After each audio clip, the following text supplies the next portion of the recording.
السلام علیکم معزز سامعین، ہم نے پچھلے سبق میں اظہار کے سبق میں پڑھا تھا نون ساکن یا تنوین کے بعد اگر حروف حلقی آ جائیں تو اظہار کر کے پڑھیں گے۔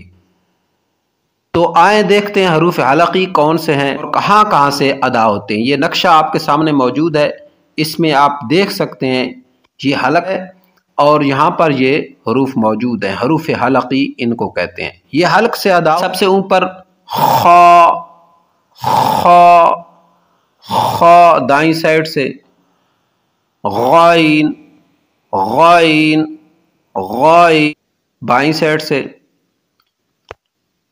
ہا ہا ہا خا کے نیچے دائیں سائڈ سے، عین عین عین عین کے نشان کو دیکھ کر گلے کے اس جگہ سے، حلق کی اس جگہ سے آپ نے آواز نکالنی ہوگی تو پھر درست ادائیگی آپ کر سکیں گے۔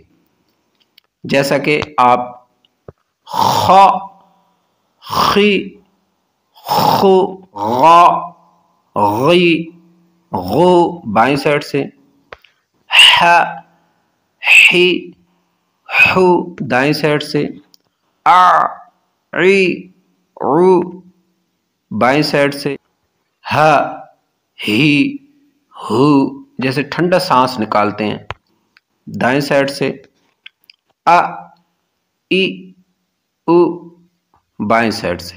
حروف حلقی یہ 6 ہیں، خا غین ح عین ہا حمزہ۔ صدق اللہ العظیم۔ آپ کو ویڈیو پسند آئے چینل کو سبسکرائب کریں، لائک کریں، کمنٹ کریں، اپنی رائے دیں۔